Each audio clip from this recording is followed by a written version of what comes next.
In this video, I really want to simplify your lure selection. I think that a lot of anglers spend way too much time trying to figure out the exact right bait and not enough time simply covering water and trying to locate where the bass are. And listen, I totally understand it, because if you go down the local retailer aisle, there's a billion baits. If you go online, go to Omnia, there's what feels like a billion baits to throw, and a lot of them can be effective. But if you guys know anything about me and you know anything about this channel, I really have what I would consider like a 4 lure approach. And basically I have selected 4 lures that are in kind of different categories that I fish wherever I go. And that's something fast, that's something slow, that's something finesse, and that is something big. So in this video, I'm going to give you an exact bait for each of these categories that I think works really, really well, and that you can take anywhere in the country and catch some bass. So before we get into that, guys, this video is brought to you by my apparel company, Fin Fishing. And right now for the month of December, I am running a lot of sales over on the website. You know, things like my bass hats, the USA made sun shirts, the new duck shorts, they're all 20% off. A few items are even 30% off. And anyone who buys something right now in the month of December is also going to be automatically put into a drawing to win one of 4 different prizes. So I'm giving away 2 one-of-a-kind bass hats. They're the only colors ever made in that bass hat. I'm also giving away an ARC Tharp Series grinder rod, which is a phenomenal crankbait rod. I'm also giving away kind of the grand prize, an ARC Gravity 7 reel, which to me is the finest bait caster I have ever used. So I'm gonna leave some links down below in the description. Shopping at Fin Fishing is surely the best way to help support this channel. I greatly appreciate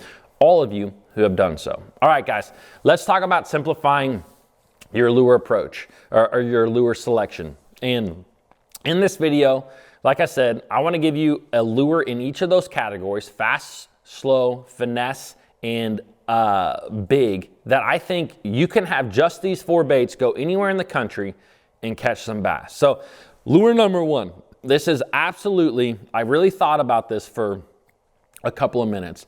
And to me, this one bait is truly, it's always on the front deck of my boat. I fish it almost anywhere that I go. It catches fish in muddy water. It catches fish in clear water.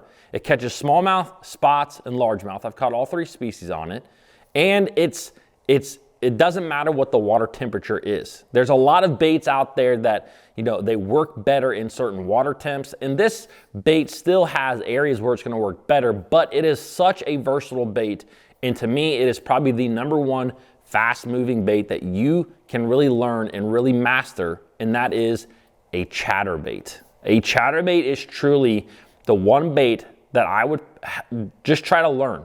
Just try to pick it up and learn, because it seems like no matter where I have gone in the country, whether that's up north in really clear water, smallmouth areas where you can catch smallmouth on chatterbaits real shallow, whether that's down south, obviously by vegetation, around wood in super muddy water, up underneath docks, a chatterbait is a phenomenal bait at locating fish. And just remember, when it comes to this lure approach, the biggest thing that I always want to do is try to, like I said, find fish. I'm simply going out there and I'm trying to locate fish. So I'm not spending a whole lot of time trying to pick out the perfect, you know, colors and baits. I put on a chatterbait and I forget about it. A lot of times a green pumpkin chatterbait or a shad colored chatterbait, whether that's white, sometimes it's just like, I don't even know, like a silverish color.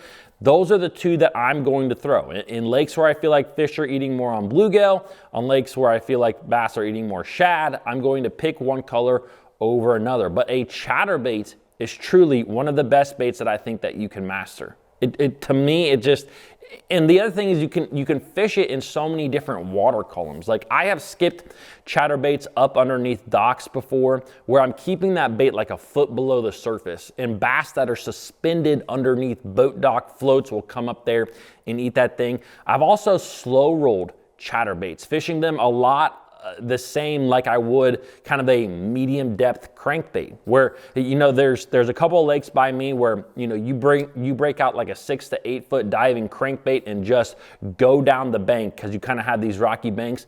I've also switched things up and used a chatterbait, slow rolling it right across the bottom in those situations, and I've caught a ton of bass, and you tend to catch a little bit better quality when you're doing that. Also, chatterbaits are now made in really big sizes. Like, you can get a chatterbait that's 1.25 ounces, and so you can effectively fish a chatterbait in 20 or 25 foot of water, and you can fish it, you know, a lot like you would a deep diving crankbait, where you're kind of casting that bait out and bringing it across the bottom. You can yo-yo that thing off the bottom too. And so there's a number of different ways to work this bait. There's a number of different situations where a chatterbait just is the best bait, but also it just will get bites.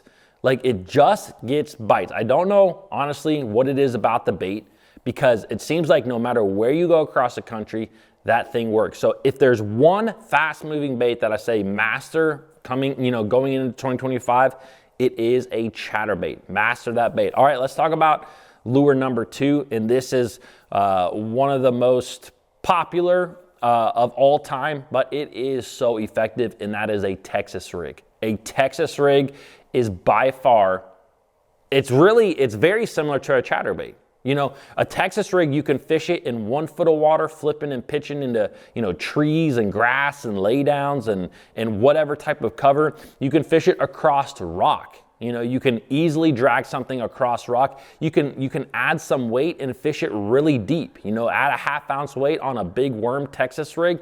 You can fish that thing in, you know, 25, 30 foot of water. So a Texas rig is by far one of the most versatile baits that we have. And much like the chatterbait, it is a bait that works all year long, whether you're fishing in extremely cold water or whether you are fishing in the hottest water that your lake has or your pond has or whatever fishery that you're fishing. So when it comes to the baits on a Texas rig, you know, to me, there's a number of great lures. But ones that apply to most situations, I would say, are like a beaver style bait, like a Sweet Beaver, Reaction Innovation Sweet Beaver. The beaver style bait that I fish a lot is the Missile Baits D-Bomb. So that's great for pitching into heavy cover. The other bait that I would suggest learning on your Texas rig is just a straight-tailed worm. So this is going to work in a lot of situations as well. A straight tail worm also gets a ton of bites. So this could be things like a Zoom trick worm, or even a Magnum. Zoom Magnum trick worm is one of my favorite Texas rig baits.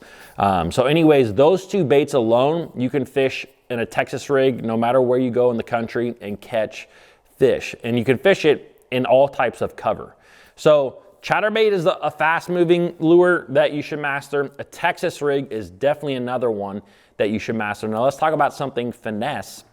And when it comes to a finesse bait, a lot of you guys are gonna know what I'm gonna say, and I still believe that this is the best finesse lure, and that's a drop shot. And just like the other 2 lures that I mentioned, it's an extremely versatile lure. It works in shallow cover, and you can fish a drop shot in the deepest water that you come across. Like the deepest bass that I ever caught in my life was a smallmouth up on on the St. Lawrence River, was in 72 foot of water.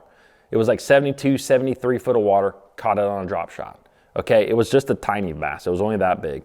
But anyways, that just goes to show you how deep you can fish a drop shot. But you can also flip and pitch this thing if you wanted to. You know, like you could put it on a bait cast or a rod and reel and fish it really shallow and in cover. But a drop shot to me is like, when I think of a drop shot, I think of more finesse fishing. You know, like I want to use this in places where I think that there's bass there, but they're very tricky to get to bite. And the biggest thing with me when it comes to a drop shot is, again, I like to keep it simple. You know, my favorite drop shot bait, I've talked about this a lot, is a simple, like 6-inch fat robo worm. To me, that is, I've caught so many fish on that bait, and I've caught them in really muddy water, and I've caught them in really clear water. I've caught smallmouth, I've caught largemouth, I've caught spotted bass, all on that bait. Okay, and so I like to keep things also pretty simple. There's a robo worm color called Aaron's Magic that I really like. It's kind of a greenish pumpkin color, and then the other one is that Margarita Mutilator, which is like a purple almost color. Those two colors, I fish those a ton and have had tremendous success no matter where I go. So again, I'm just trying to simplify your lure approach. If you ever go out there on a body of water and you're just like, I don't know what to throw, if you pick up any of those 3 baits, I'm telling you, you can and will catch some fish. So let's go on to the very last bait, and that is something big. Something big, I think, is very important. And I've talked about this a little, so I'm not gonna just hit it on it, but the thing about fishing something big is, one, obviously you have an opportunity to catch a big bass on a bigger bait. And when I say something big, most of the time I'm referring to like a big boot tail style swim bait or a glide bait. And so these baits though, the other great thing about them is even if you are not catching fish, a lot of times it is a great tool to help you find fish. You can actually draw fish out of the cover. For example, I've done this a lot fishing around docks, and I've talked about it, but you can cast that swim bait right down a dock, come back and work that bait right across that dock and draw bass out. Now, again, they're either gonna hit the bait or they're simply going to follow it. And if they follow it, it's still a good thing, because later in the day when that fish decides to go right back there, because usually once they see you, they turn around, they go back right under that dock. About 30 minutes later, you can come right back to that same dock, and instead of throwing that swim bait this time, throw that Texas rig that we just talked about. Skip that Texas rig up under that dock and bam, you can catch that exact same fish. And it's not just docks. You can do this around grass flats. You can use this around any type of cover. Anywhere that you can visibly pull a bass out of the cover and you're like, there's a fish, you can come back around and catch that fish sometime. Not every time, but sometimes you can come back and catch that exact same fish.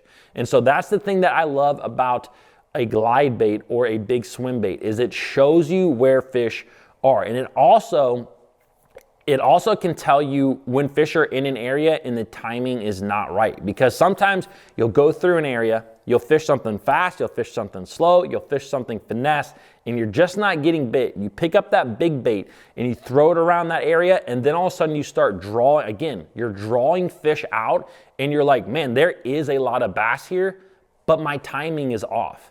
And so there may be a time where you come back maybe later in the evening, or you come back in the morning, maybe the next day, and you catch those fish. You have to figure out the timing. So when it comes to a glide bait, there's a tremendous amount of great glide baits out there on the market. 2 glide baits that are fairly inexpensive as far as glide baits go are the Stormarashi glide bait. It's like a $29 glide bait, which I know is expensive for a lure, but $29 for a glide bait is like buying a $1 lure, honestly, like when it comes to glide baits. It's a very cheap lure, but it's also one that I have caught a lot of fish on that bait. Like I have caught a lot of fish. The other one that I talk about a lot is the KGB Spro version, the Spro KGB Chad, which is a $59 bait. Again, I know it's expensive, but for a glide bait, that is fairly cheap. It's fairly inexpensive. And those are 2 baits that are on the cheaper end that I have caught a lot of fish on. Okay. So anyways, guys, just trying to simplify your lure approach to help you be more confident in a couple of baits and be able to cover a ton of water and find fish. It's all about finding fish. All right, guys, hope you enjoyed this one, and I will see you in the next one.